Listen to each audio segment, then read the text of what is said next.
سلام به روی ماهتون. توی این ویدیو میخوام از شما دوستای گلم یک تست حافظه بگیرم به این نحو که لوگوهای مختلف رو بهتون نشون میدم و شما باید در 5 ثانیه حدس بزنید که کدوم یکی لوگوی درست نسبت به اون شرکته. این تست نشون میده که توانایی ذهنی شما و حضور ذهنی شما به چه اندازه‌ایه. آماده ای؟ بریم. اولین مورد لوگوی نتفلیکسه.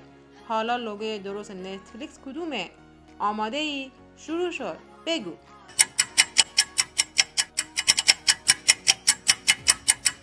آفرین، این لوگو درسته. تونستی درست حدس بزنی یا نه؟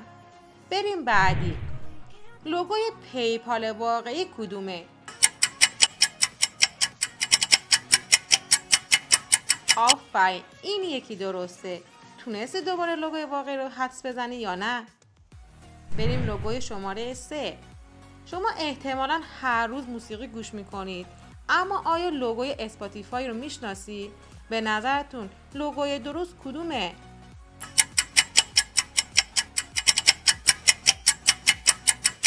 اگر این بار هم درست حدس زدی بهت آفرین میگم.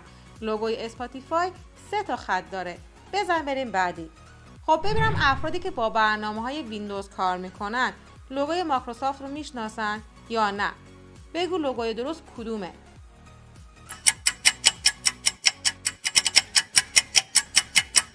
آفرین، این یکی. اگه تونستی درست تشخیص بدی یعنی حضور ذهن خیلی خوبی داری.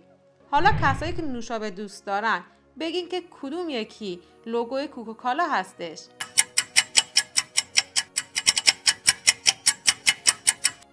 آفرین، اگه تونستی درست حدس بزنی معلومه که حسابی عاشق نوشابه هستی. حالا بریم بعدی. حالا لوگوی پپسی کدوم یکیه؟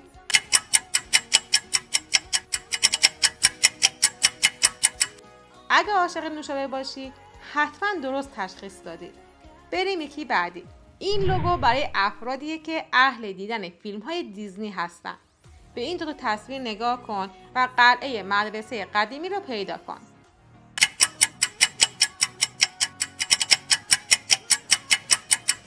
اگه درست متوجه شده باشی شرط می‌بندم که فیلم‌های زیادی از دیزنی می‌بینی.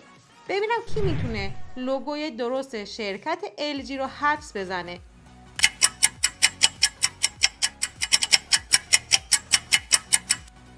درسته، لوگوی LG یه نقطه داره. لوگوی بعدی لوگوی اپراست، محبوب ترین مرورگری که تو سراسر جهان شناخته شده. بگو ببینم میتونی لوگوی درست رو حدس بزنی؟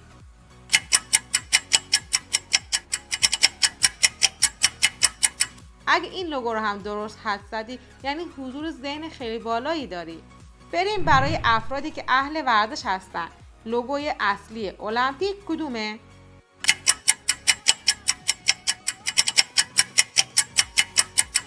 این یکی لوگوی المپیکه. آفرین به تو دوست ورزش دوستم.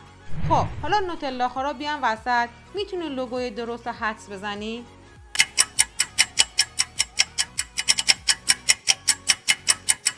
اگه درست حدس زدی بدون مثل من عاشق نوتلایی.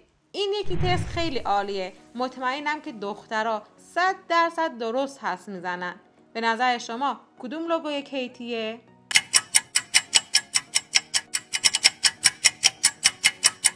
آفرین اگه درست حدس زدی. پسرا شما هم درست تونستید حدس بزنید. اگر از این نوع ویدیوها خوشتون میاد حتما برام کامنت کنید و اگر از این سبک ویدیوها خوشت میاد حتما تو کانالم مشترک شو.